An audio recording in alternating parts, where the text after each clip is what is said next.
So this will just continue our overview of some of the key provisions of the A201.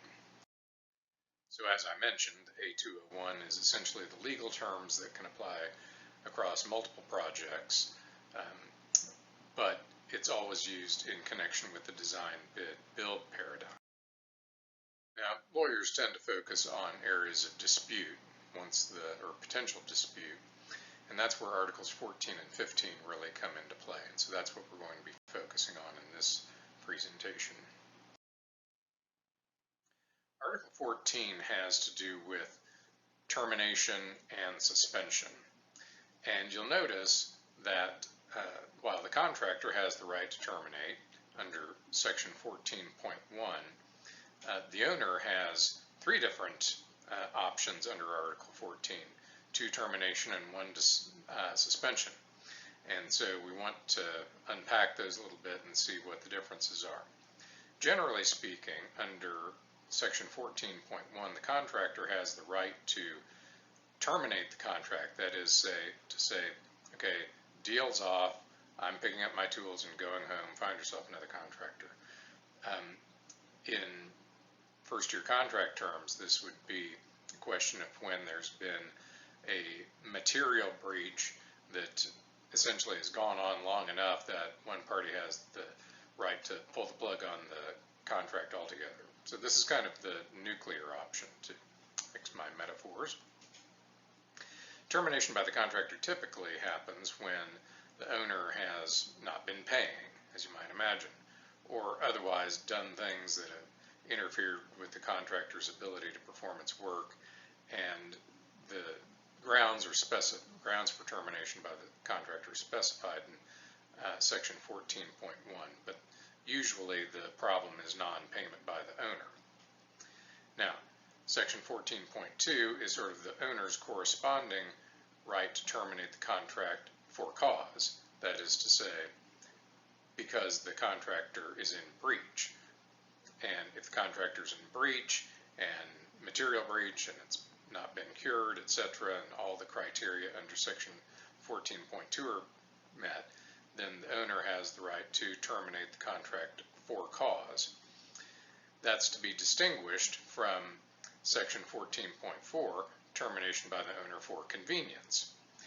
There, the concept is, under termination for convenience, that the contractor is not necessarily in breach of anything. It's just that the owner, for whatever reason, has decided, you know what, I don't want to build this building anymore.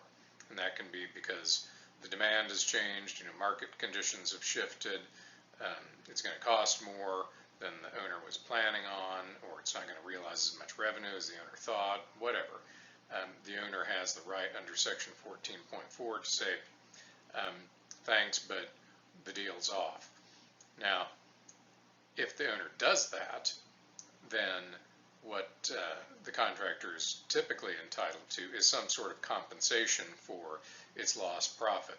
That is, to get at least some percentage of its profit and expenses that it's already incurred and so forth. And that can be a complicated accounting exercise, but it's designed to make the contractor whole for the owner having pulled the plug on the contract or on the project.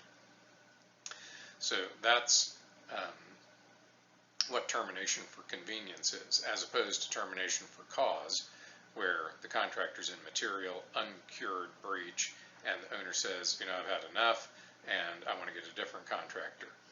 In a termination for cause, not only does the owner not have to pay the contractor some sort of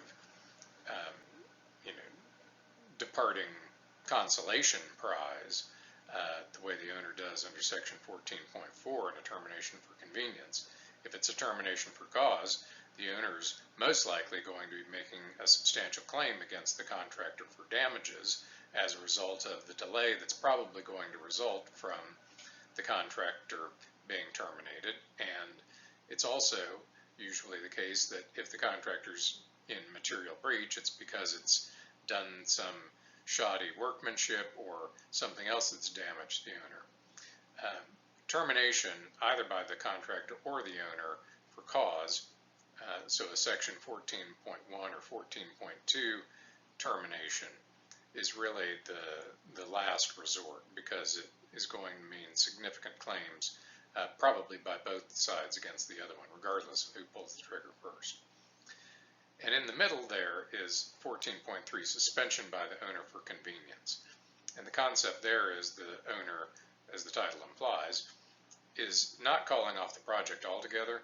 The owner is simply saying, you know what, I don't need this project just now, so we're going to halt work, contractor demobilize, I'll call you back when we need to start up again. And there again, there are going to be transaction costs associated with that suspension of work that the contractor will be entitled to recover.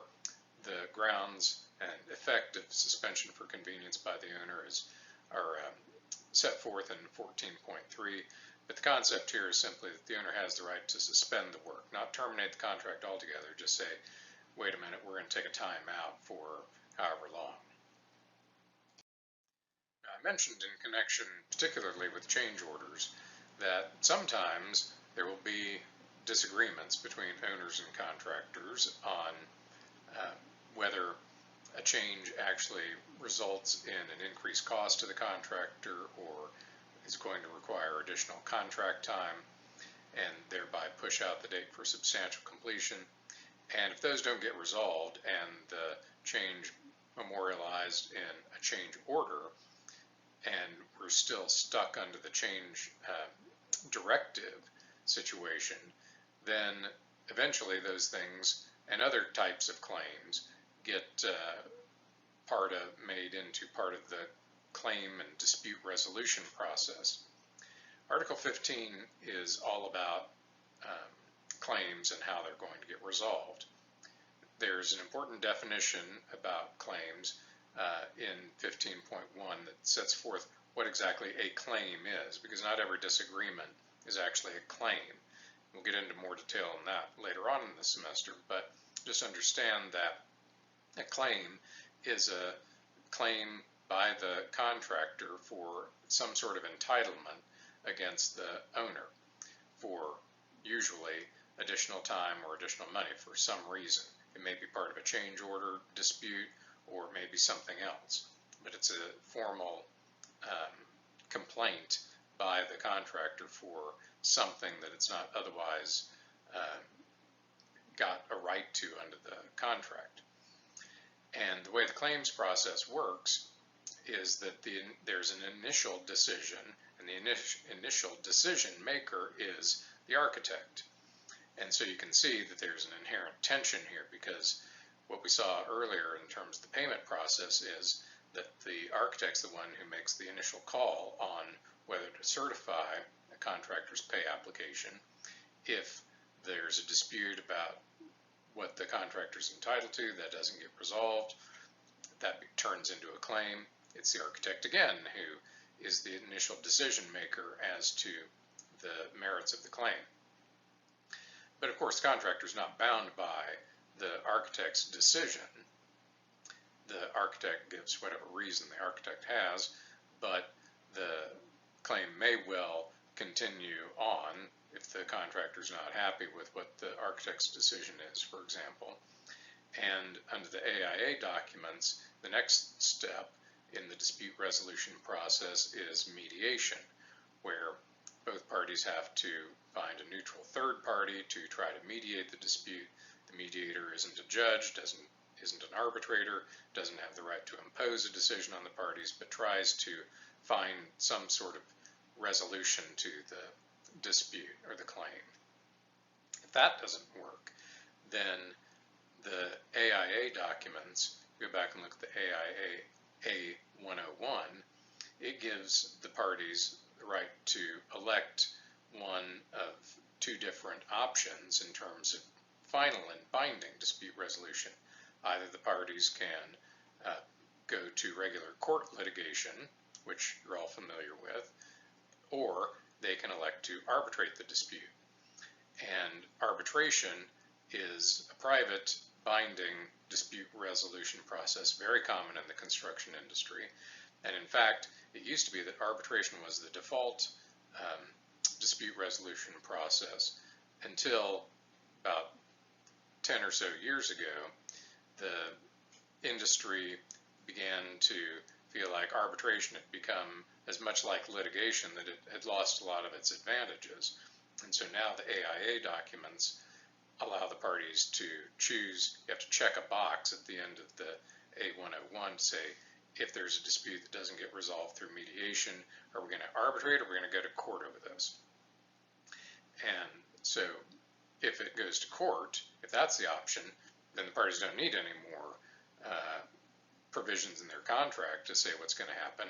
It's going to be governed by the rules of court and evidence and whatever jurisdiction the suit ends up getting filed. On the other hand, if the parties have chosen arbitration, they still need to figure out, okay, under what rules, etc. And what Section 15.4 does is provide that the American Arbitration Association is the default dispute resolution provider, and that the dispute would be resolved under the construction industry arbitration rules of the American Arbitration Association. But that's just a brief overview of the claims process. So we've got in these two provisions, and along with the presentation in the previous set of slides, some of the basic concepts that you find in the A201. These are not peculiar to any given project, so they're not commercial terms in the sense of cost or schedule, but they're very important legal terms, often get heavily negotiated between the parties, and that's provides the framework for defining the roles and responsibilities primarily of the owner and the contractor, but also the architect and subcontractors. And we'll turn to more of these contract documents later on.